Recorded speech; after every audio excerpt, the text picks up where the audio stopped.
What's going on, YouTube? Welcome back to Driven by DN. It's been a while. I hope y'all are doing well. Today's video, we're going to be talking about my new car. Now, I know y'all are probably wondering, well, didn't you just have a brand new 2025 Camry? Well, yes, but I did decide to trade that vehicle in for a new vehicle. And most of y'all probably already know what vehicle it is based on what my surroundings right now that I'm sitting in. But if y'all aren't really sure what I'm really sitting in, well, here we go. Here's the grand reveal. I got a brand new Tesla Model 3 Performance. It's a stealth gray exterior with the white interior. Now, in this video, I'm going to show you around the vehicle. I've actually had this vehicle since March 26th, so I've almost had it for 2 months now. So I'm going to show you all around the vehicle, give it a little review, my thoughts about it over the past month and a half or so. And yeah, let's get straight into it, guys. Alrighty, starting from the outside of the vehicle, you can see the beautiful stealth gray paint. It's a very nice metallic gray. It looks great in the sun. And while it's clean, shines very nicely, as you can see. Well, starting at the front, not too much to brag about, no grill or anything like that. You do get a really nice vent right there, as well as this side vent. This is specific for the performance models, and it's actually a real vent that goes through. Up here, you get your matrix LED headlights. Tesla just released the update where it actually dims the individual pixels now. So that's a really cool feature. Over here, see the beautiful 20-inch wheels. They are staggered. The fronts are 235 35 R20s, and in the back we have a 275 30 R20. Now these are Pirelli P0s. Coming to the rear, nice aggressive look. One of the reasons I really like the exterior styling of this vehicle is how wide it looks. It's actually an inch wider than my Toyota Camry, believe it or not. And this is quite really supposed to be a compact car in a sense. But you can see I did add these mud guards that actually, I think, add to the look of the vehicle really nicely. Coming to the back, you see fully LED tail lights with the turn signals.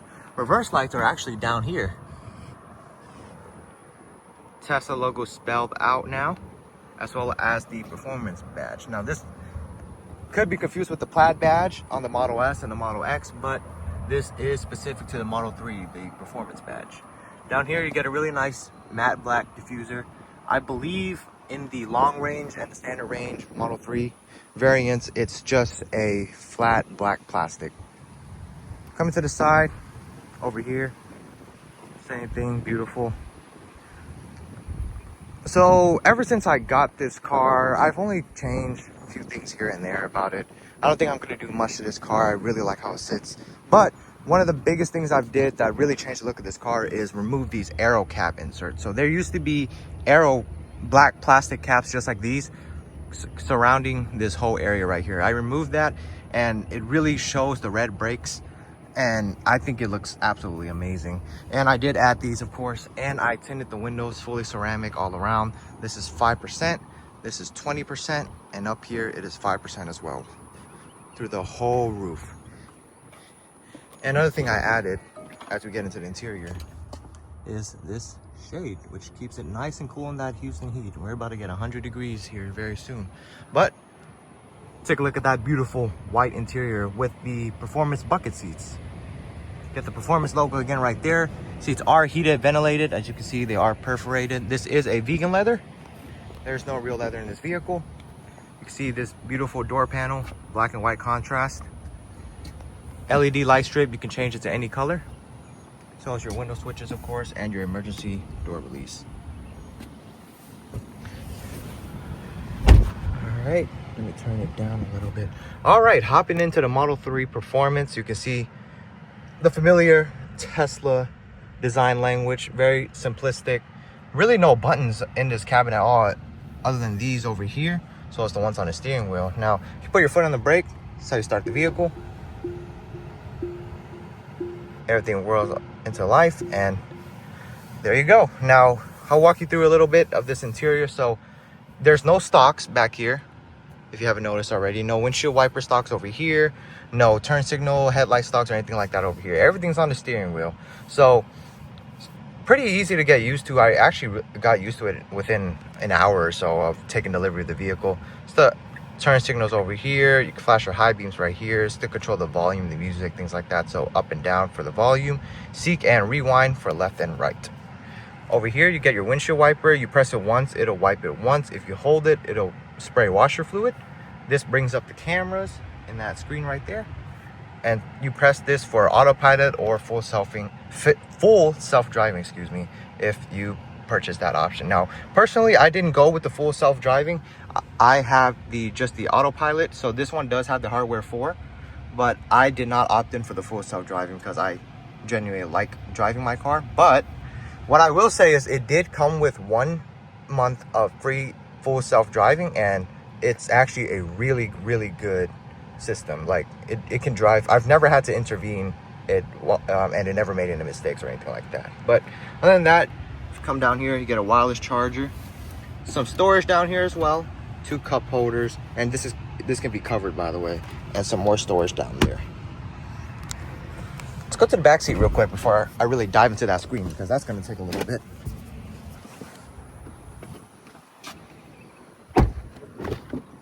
So back here, you can see same design language as the front. Not too much room back here, if I'm being honest. But this is in the easy entry mode, so it slides back when I get out the car. But there is a little bit of space. You can see my CCS adapter down there as well. Get a screen back here. You can watch YouTube, control the climate controls, play games, everything like that from here. Get a coat hook, some dome lights. You can see, very nice place to be, actually.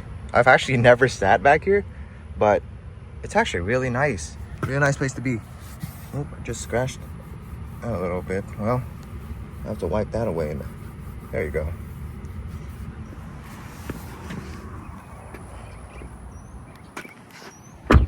All right, hopping back up into the front.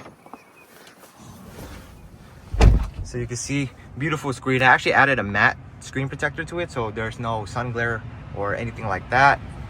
So this is gonna be your home page. So you can start the car, everything works to life. Press the foot on the brake, swipe it up to go into drive, and the screen displays more of the map, and this is gonna be your car over here. Swipe it back, reverse, you get your side cameras right here, as well as your rear view camera. And to park, you can either take off your seatbelt or press that P right there. This is gonna be your basic controls right here for your lock, your trunk, and your front, everything like that. Over here is gonna be controls for your headlights, windshield wipers, dash cam, car wash mode, different controls for the mirrors and steering. Now here's your driving dynamics. So this is how you want to set the vehicle to drive. Personally, this is how I set it for daily driving. I have the acceleration set for insane. I just really like the speed. Sometimes it's good to have. Ride and handling, I leave it in standard. I like a more comfortable ride. And for the steering wheel weight, I leave it in standard as well. Now for the track mode, I haven't really customized or anything, nor have I used it. I don't really go on the track or feel the need to use that on the road, because the car doesn't really get any faster. It just optimizes the battery for more high-low driving. Now the auto shift beta, I've never tried that before, but I assume it works really well. Hearing from other Tesla owners, I just really like shifting it myself. For charging, of course, I have it set to 80% as recommended by Tesla for daily driving.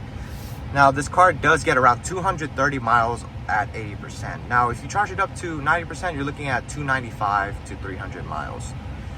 And I'll show you my electricity consumption and everything like that later. And this is just different settings, things like that for your lights.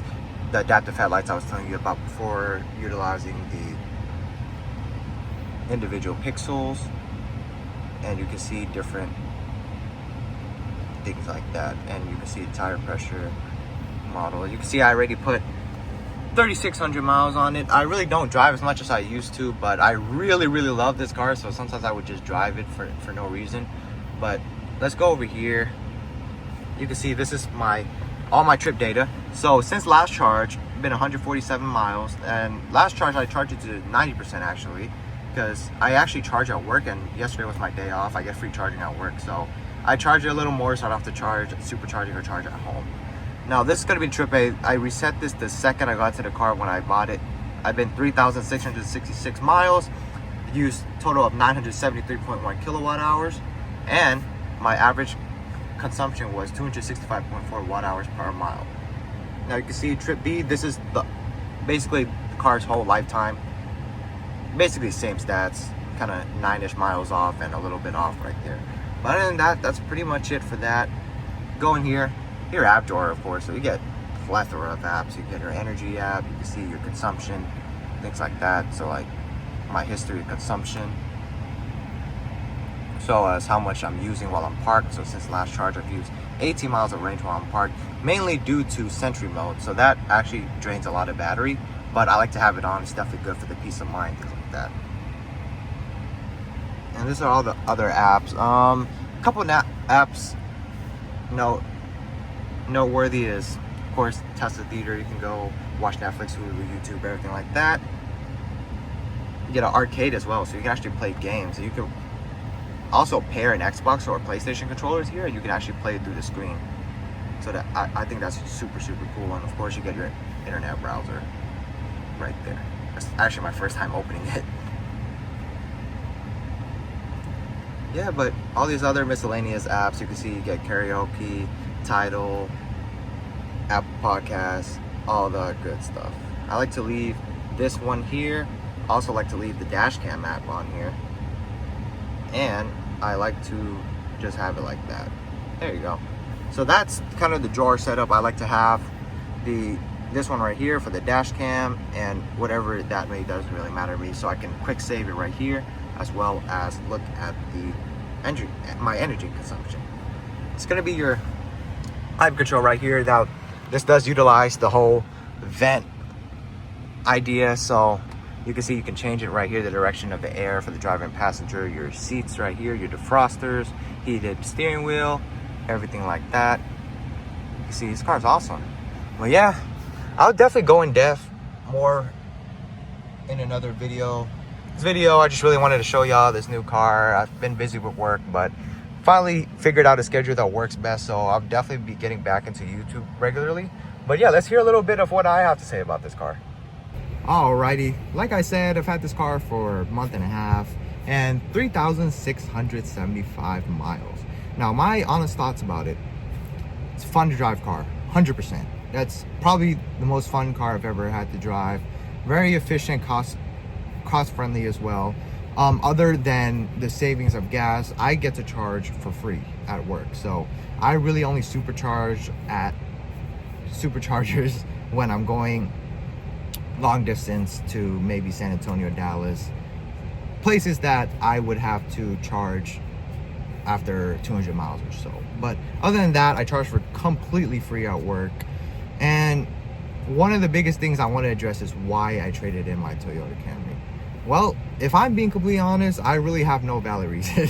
I'm gonna be completely honest with you. I just wanted a new car. I've been eyeing Tesla since I was in the 8th grade, and I just really love the way they look, the way they drive, the technology, and of course, getting the performance model, you get the best of all of those worlds.